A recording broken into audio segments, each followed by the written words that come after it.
Hey buddies, Miss Pugga here, coming at you with another Borderlands 3 video. Today we're going to be showing you the black market location for this week and showcasing what every single weapon can do inside the black market machine. But before we get into the meat and potatoes of the video, don't forget to like, comment, subscribe. You have no idea how much it helps me out. And let's get into it. Legendary? Whoa! No way, dude!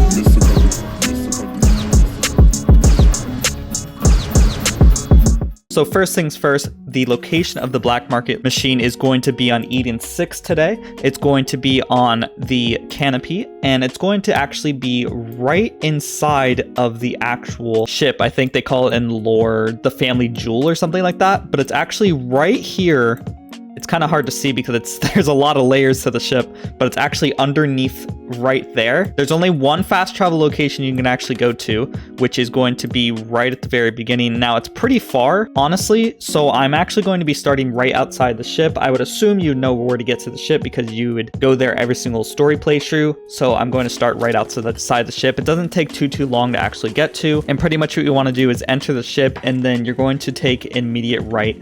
The location of this vending machine actually doesn't take too long once you're outside the ship, but going from the fast travel location all the way inside the ship and then actually finding the location of the vending machine does take quite a bit of while compared to the other vending machines that we've experienced before. So here's the vending machine. I'm going to show the location one more time. It's right over here on the map, down at the very bottom. And now let's see what weapons are actually inside the vending machine. There's going to be 3 items today. Honestly, this week's weapons themselves aren't too great because we got the Hellfire, which is commonly seen as not very good gun because it's mainly reliant on dot damage. Most of the damage from this gun is going to be dots. And unfortunately, dot damage isn't too good in Borderlands 3. Then we had the lead sprinkler. Once again, it doesn't really do too much damage, but I'll actually showcase what each one of these weapons can do in detail in Sanctuary. And then finally, we got the messy breakup. And that's actually a pretty good roll for messy breakup. Bullet buffet. That's a pretty good messy breakup, I just noticed. Anyways, the messy breakup is the best thing that you can get in this vending machine, and it's not too expensive in the vending machine itself. There's actually a really insane combo that I'll be showcasing with Flak that you can do with this that basically obliterates everything. Now that I actually showed you the location of the machine, let's go to Sanctuary so I can show you what the weapons can do. First weapon we're going to showcase is the lead sprinkler. This weapon's actually pretty interesting because it's a Jacobs, and normally when you hit criticals, it's going to ricochet, but this weapon doesn't actually ricochet. Instead, the bullet will spawn a bullet on top of the enemy that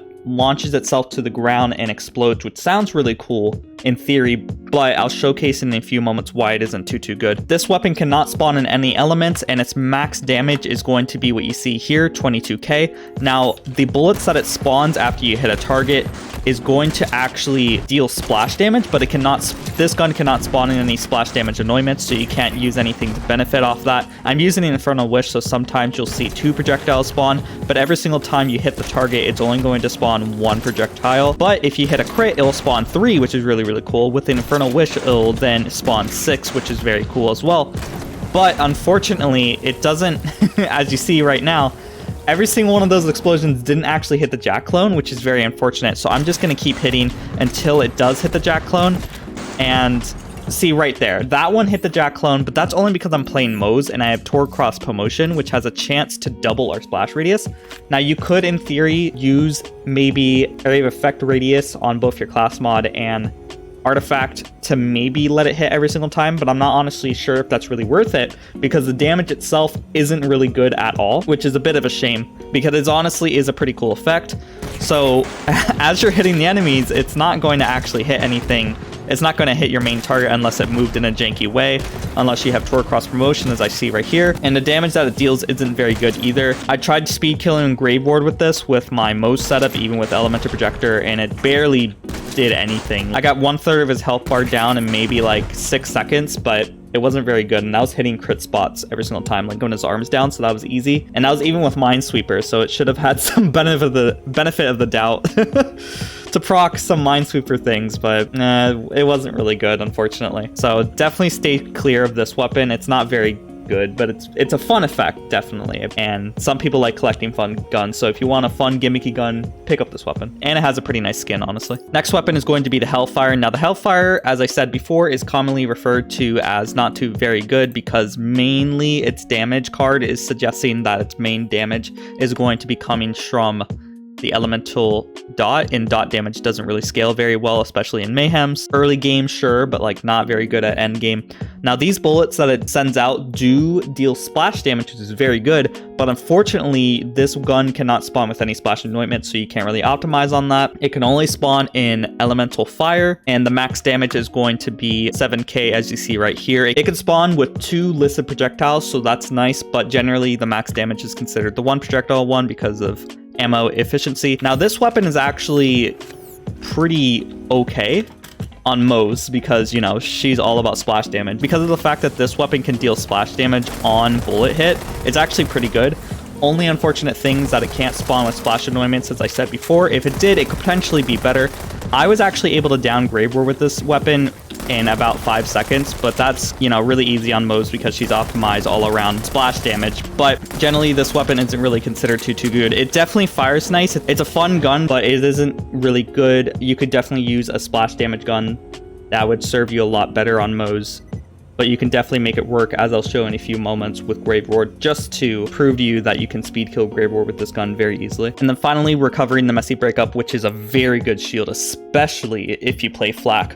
One cool thing here, as you probably noticed, it has a little broken heart on it, which is very cute, I'd gotta say. Now, the broken heart can spawn with the resistances of Cryo and Shock. 66% of Messy Breakups are going to spawn with the Cryo resistance, but 33% of the Messy Breakups are going to be Shock, so you could potentially get that as well. Pretty much the main thing, as it says right here, when you equip the shield, it's going to spawn a small drone, as I'll showcase in a few moments. And when that shield breaks, another drone will come to your aid, so you can have a total of 2 drones whenever your shield breaks. This isn't very good, but with Flak, we can do a very awesome combo to allow you to just spawn tons and tons of drones, as I'll show you in a few moments. So let me real quick equip the Messy Breakup shield, and you'll see a little drone spawn off of me and fly to the right. For some reason, it didn't come off of my body, but instead appeared behind me, which didn't happen last time. But here's the actual drone. He's flying around. He kind of looks like an OPQ system drone. He flies around randomly. He's very cute, honestly, despite it just being a spear.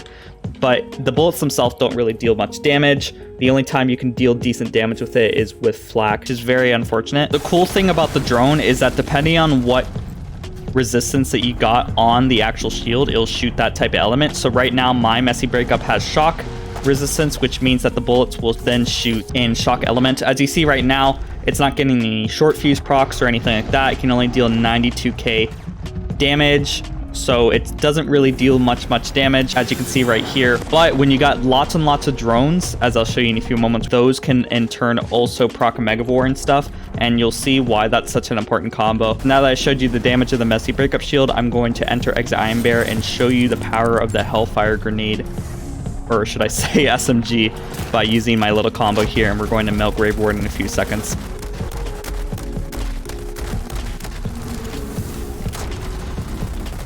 Now granted, this kill wasn't too well. Definitely killed Grave Roar a lot quicker with other weapons, definitely, but that was pretty decent for a very bad weapon. Generally, this weapon's considered really bad, so that was actually pretty decent. Now to switch over to Flak so I can show you the power of the Messy Breakup with the right combo. Now what I'm going to be showing you is just a quick demonstration of how powerful the Messy Breakup shield can be. If you want a better explanation and a full guide on the skill tree, on what weapons to use and everything like that, but I'll show you one key thing that you need. Besides the Messy Breakup shield, you definitely are going to need a Red Fang, because this is basically allows all the enemies to only attack our pet, and pretty much our pet is down on the purple tree, which means that he gets a copy of our shield. So that means our pet now has the Messy Breakup shield following him as well, and all the enemies are going to constantly be attacking him, which will then allow it to spawn lots and lots of drones, as I'll showcase in a few moments. And I'm actually going to go to the Malawan takedown just so you can see the true power of this build. So now that we're at a good part in the Malawan takedown, pretty much what I'm going to do is spawn my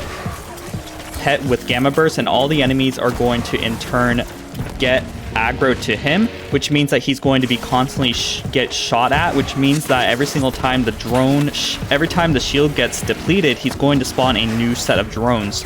But those drones are targetable by enemies, so there is a chance that he will actually still get hit. But that doesn't matter too much, because right now he's spawning tons and tons of drones. He's going all over the place. Those drones are doing lots and lots of damage, because those drones in turn also get pet scaling and all the pet bonuses and stuff. So they are dealing lots and lots of damage, a lot more damage than you normally see on any other character just because of the fact that they're on the pet and not evolved hunter, so they get lots of different bonuses than normal. So as you see right here, all these enemies are just getting downed real quick by the pet, and it's honestly a really fun sight. This build does optimize and cooldown, which means that you can spawn the Gamma Burst pretty quickly, so even when it's done, it's going to come back and he just keeps spawning those drones and kills all the enemies around. It's honestly a very fun build. You can pretty much just go AFK because none of the enemies are going to deal with you. They're going to target only the pet, which just makes this build very, very versatile and powerful. It's very, very fun. I definitely highly recommend you guys check out on the build on the top right or in the comments and description. Also, if you really are all about action skill heavy builds, I would definitely highly recommend you go over to my Twitch on the top right, because right now we're doing a Zane clone only run where I'm only able to kill enemies with Zane clone, and it's a very challenging challenge run. I'd highly recommend you guys check it out on the top right. But that's pretty much showcasing all the weapons. I'd highly recommend only getting the messy breakup out of all the items that you can get in the black market machine. Don't forget to like, comment, subscribe, and I hope you all have a great day. Bye-bye.